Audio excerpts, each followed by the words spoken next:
The screaming of twisted metal pierced the crimson sky as Captain Jace Morrison's exploration vessel carved a burning path through the atmosphere of planet Zarian. Warning lights flashed desperately across his control panel, but there was nothing left to control. The ship bucked and rolled like a wild beast as it plummeted toward the jagged landscape below.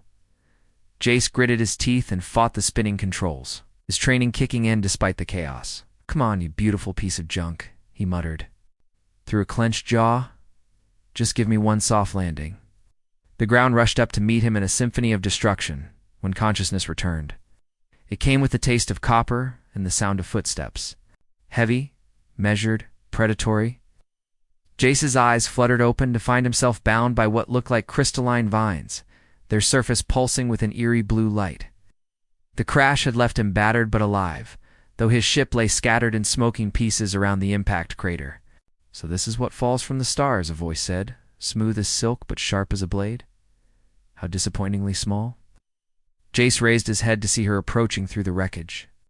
She moved with the fluid grace of a predator, each step deliberate and controlled. Her skin held a faint luminescence, pale blue veins visible beneath its surface. Her hair cascaded like liquid starlight, and her eyes burned with an inner fire that seemed to see straight through him. She was tall, easily 7 feet, with a lean, muscular frame that spoke of deadly capability. Strange symbols glowed faintly along her arms, and she wore armor that looked grown rather than forged, organic curves that hugged her form like a second skin. "Let me guess," Jace said, testing his bonds. "You're the welcoming committee." Her laugh was like wind chimes in a storm. "This is why no one takes humans seriously," she said, circling him slowly. "You crash into sacred ground, destroy ancient stones with your primitive vessel, and still you make jokes." "Well, humor keeps me alive," Jace replied, watching her movements. "That and stubbornness." "Stubbornness," she repeated, tasting the word. "Yes, I suppose that describes your species. Well, too stubborn to know when you're outmatched." She knelt beside him, her face inches from his. "God, I am Zephora, daughter of the Storm Throne, guardian of this realm. And you, little human, are trespassing." Her breath was warm against his skin, carrying a scent like ozone before lightning. Despite his situation, Jace found himself fascinated by the way her eyes shifted color in the fading light. "Captain Jace Morrison," he said formally. "Okay, and technically I'm not trespassing if I crash-landed. That's more like unscheduled visiting." Zephyr's eyes narrowed, but he caught the brief flash of amusement she tried to hide. "Unscheduled visiting," she mused, standing gracefully. "How charmingly naive. Tell me, Captain Morrison, what brings your people to our distant world?" "Exploration," Jace answered honestly. "Learning. We're curious about what's out here among the stars." "Curious," she said, the word dripping with disdain. "Your curiosity has led you to a place where curiosity kills more than cats." She gestured to the alien landscape around them, where strange plants swayed without wind, and the rocks themselves seemed to pulse with inner life. "Then I guess I'd better be more than curious," Jace said, meeting her burning gaze. Something flickered across Zephyr's face, too quick to interpret. She turned away, but not before he saw her lips curve in what might have been the beginning of a smile. Zephyr's fortress rose from the landscape like a living crystal, its faceted walls catching and refracting the light of Zirian's twin suns. Inside, the air hummed with energy, and Jace could feel the power that flowed through every surface. She had transported him here with technology that defied human understanding, moving through what seemed like solid stone as if it were water. "Species fascinates me," Zephora said, leading him through corridors that shifted and changed around them. "You build crude ships to cross the void, yet you cannot even survive on most worlds without your artificial environments." "We adapt," Jace said, still bound but walking freely beside her. "It's what we do best." "Adapt," she laughed, the sound echoing off crystalline walls. "We shall see." She stopped before a circular chamber filled with floating platforms and obstacles that defied gravity. "This is where I test the worth of unexpected guests." The bonds around Jace's wrists dissolved at her gesture. He rubbed feeling back into his hands, noting the smooth efficiency of her technology. And if I fail your test, then you prove that humans are as insignificant as most believe, she said, her voice carrying casual certainty. I will end your curiosity permanently. The first challenge was physical. The platforms moved and shifted, requiring precise timing and agility to navigate. Jace watched the patterns, learning the rhythm before making his first jump. Zephora observed silently, her expression unreadable as he made steady progress across the floating maze. Adequate, she said when he reached the far side. Though he caught the slight nod of approval, she tried to hide. The second test was mental, a puzzle of light and shadow that required understanding alien logic. Jace sat quietly, studying the patterns, letting his mind work through possibilities. When the solution came, it was elegant in its simplicity.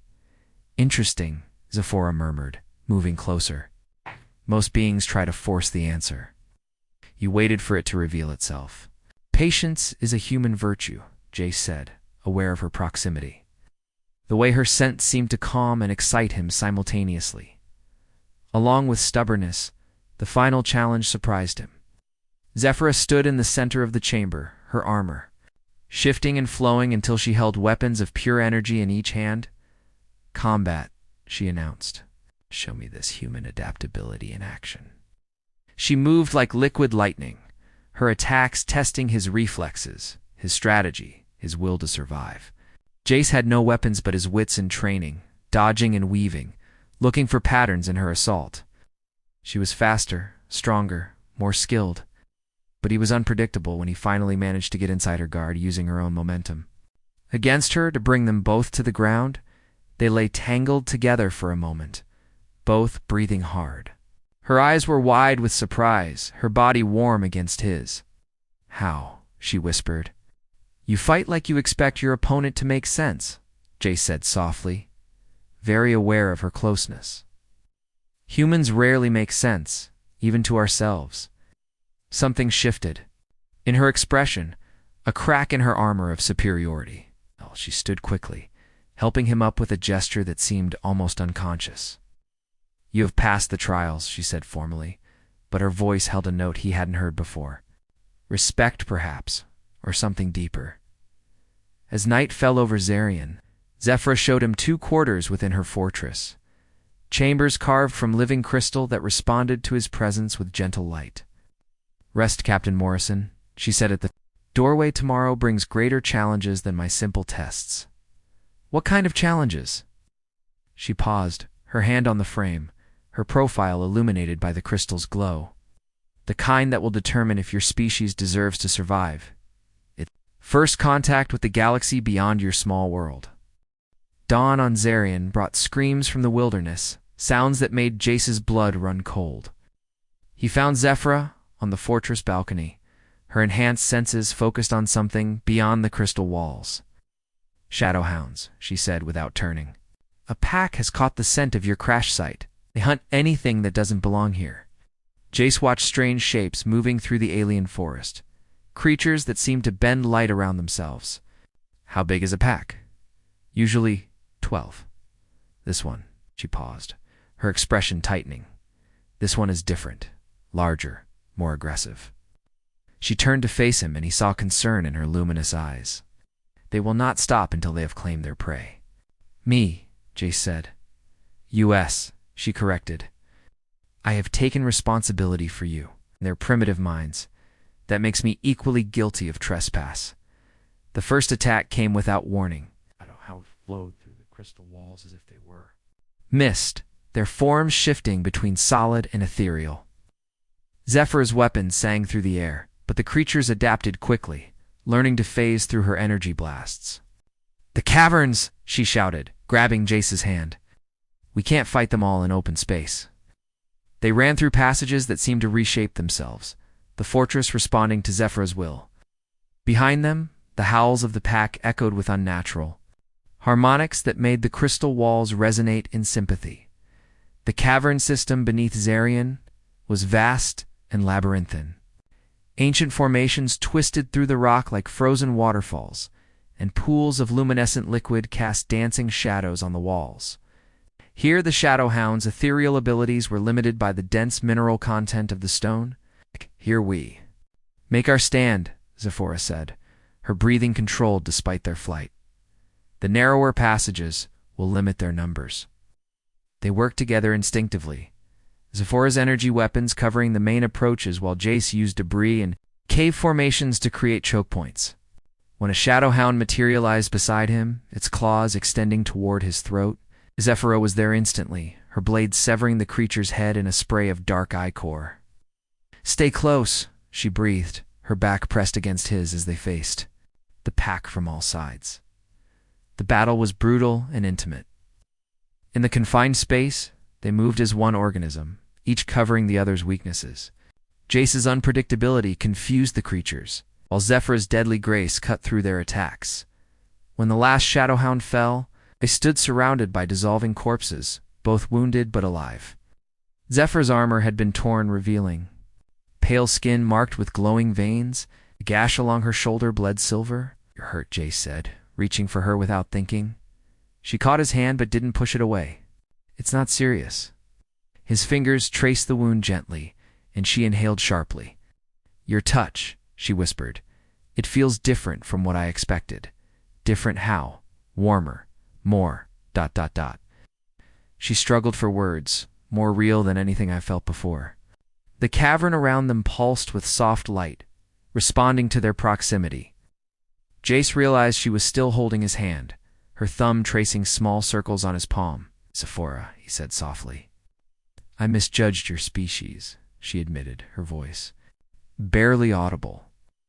"I thought weakness where there was adaptability. I saw primitive where there was potential. And what do you see now?" She looked up at him, her eyes reflecting the cavern's ethereal glow. "I see someone who fought beside me without hesitation." She paused, vulnerability replacing her usual confidence. "Someone who makes me want to protect rather than conquer." The space between them seemed charged with more than the cavern's energy. When Jace lifted his free hand to touch her face, she leaned into the contact, her eyes closing for a moment. "This is dangerous," she whispered. "Which part?" "All of it," she said, but she didn't pull away. The revelation the ancient ruins lay hidden, deep within Zirian's core, accessible only through passages that Zephora claimed had been sealed for millennia. The architecture was unlike anything either of them had seen, smooth curves that seemed to flow like water frozen in time. "My people discovered this place long ago," Zephora explained, her voice hushed in the cathedral-like space. "We thought it was a tomb. We were wrong." Strange symbols covered every surface, glowing faintly when approached. Jace ran his fingers along the alien script, feeling a subtle vibration in the stone. "It's a warning," he said suddenly, the meaning coming to him in flashes of understanding. "These symbols, they're trying to tell us something." Zephora moved beside him, her shoulder brushing against his as she studied the markings. "How can you read them? Even our scholars struggled with fragments." "I can't exactly read them," Jace admitted, "but there's a pattern here. A mathematical progression that's universal." He pointed to recurring sequences. "This number appears over and over. It's not random." As they worked together to decode the message, their collaboration became increasingly intimate. Zephora would lean against him to reach higher symbols, her body warm and solid against his back. When he needed to support her as she traced patterns, near the ceiling, his hands naturally found her waist, steadying her with gentle strength. "There," she breathed, her voice tight with excitement and something else. The final sequence. The chamber responded to their completion of the pattern, walls shifting to reveal a hidden room. Inside, holographic displays activated, showing star maps and what looked like invasion routes converging on multiple worlds. "The Devourers," Zephora whispered, her face pale in the display's light. "We thought they were legend." Jace studied the tactical information, his military training parsing the alien strategy. "They're real, and they're coming. This whole sector of space, including Earth." He turned to face her. "How long do we have?" "According to this, they've already begun their approach. Months, perhaps less." She touched one of the displays, zooming in on Earth's solar system. Your world would be among the first to fall. The weight of the revelation settled between them. Entire civilizations hanging in the balance. And they were the only ones who knew. My people need to be warned, Jace said. Both our peoples. Warning won't be enough, Zephyra replied, her tactical mind already working. The Devourers don't negotiate. They consume. Everything. She moved closer to him, her hand finding his chest, feeling his heartbeat. Ow. Way. What way? The humans have something my people lack, she said, her eyes meeting his with newfound respect. You adapt, improvise, find solutions where others see only problems. And we. She gestured to the advanced technology surrounding. Them, we have resources your people need. An alliance.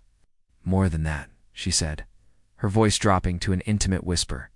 A partnership. Your creativity combined with our capabilities.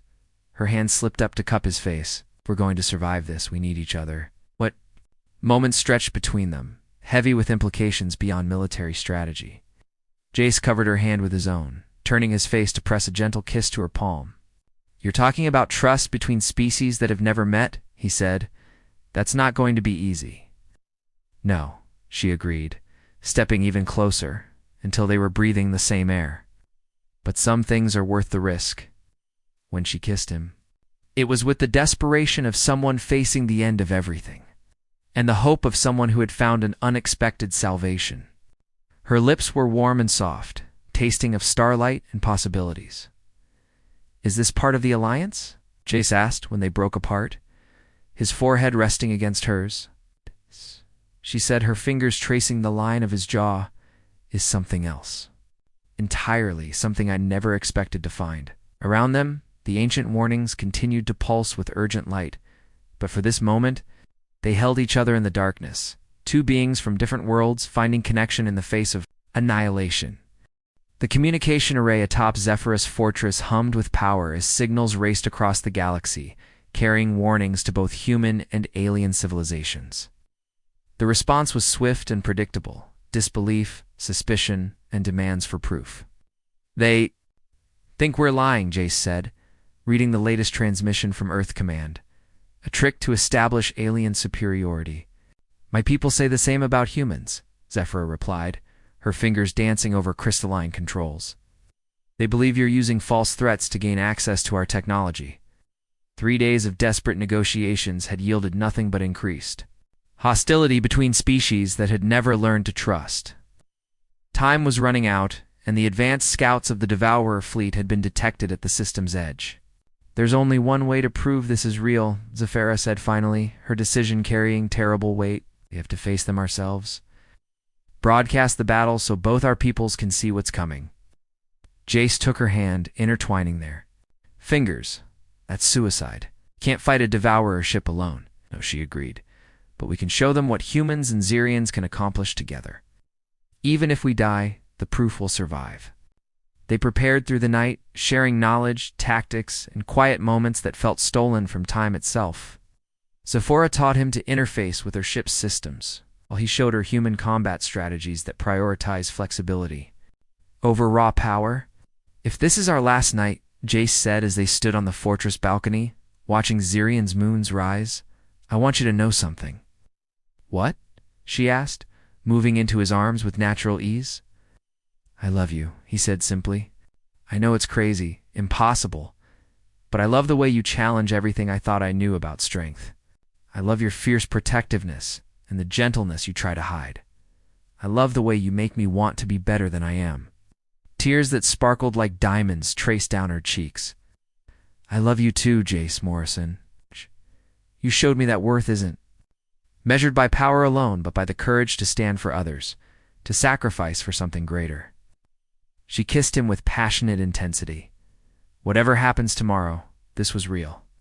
The Devourer ship emerged from hyperspace like a wound. In reality, its dark hull seeming to absorb light itself. It was massive, dwarfing anything either species had built. Its weapons could crack planets. Zephyra's ship rose to meet it, a crystalline dart against a mountain of metal. As they climbed toward the encounter, Jace marveled at how naturally they worked together, Her intuitive understanding of energy flows complemented his tactical analysis perfectly. "Broadcasting on all frequencies," Zephyra announced. "Let them see what we can do." The battle was desperate and beautiful, a dance of impossible maneuvers as they used the Devourer's size against it. Ace's unpredictable strategies confused the enemy's targeting systems, while Zephyra's mastery of her ship's capabilities kept them alive against overwhelming firepower. When their weapons proved insufficient to penetrate the enemy's armor, they improvised, using the ship itself as a weapon. Zephyra overloaded her power core while Jace plotted a collision course that would maximize damage to critical systems. "The escape pods," Zephyra said, as alarms filled the bridge. Together, Jace insisted, refusing to leave her side. They made it to the pod seconds before her ship impacted the Devourer's hull. The explosion lit up space like a newborn star, and when the light faded, the massive enemy vessel hung dead in space. Its threat ended, but their victory had cost them everything except each other. The rescue ships arrived within hours. Human vessels working alongside Zarian craft in unprecedented cooperation. As Jace and Zephora were brought aboard, the communication channels crackled with new messages. Not suspicion this time, but planning, preparation, unity. "They believe now," Zephyra said weakly, her injuries finally taking their toll. "They see what we see," Jace agreed, holding her close as medical teams worked to stabilize them both. But together, we're stronger than either species alone. Months later, as the Joint Defense Fleet took shape and their unlikely alliance blossomed into something deeper, they stood again on a balcony, this time overlooking the combined shipyards where humans and Zirians worked side by side. "Still think no one takes humans seriously?" Jace asked, his arm around her waist. Zephora smiled, the expression transforming her entire face. "I think," she said, reaching up to touch his cheek, "that dismissing humanity was the biggest mistake the galaxy ever made, and I'm grateful it led you to me." Their kiss sealed more than their personal bond. It symbolized the marriage of two worlds. Two peoples who had learned that love and trust could bridge any gap, overcome any obstacle, and face any threat the universe might bring.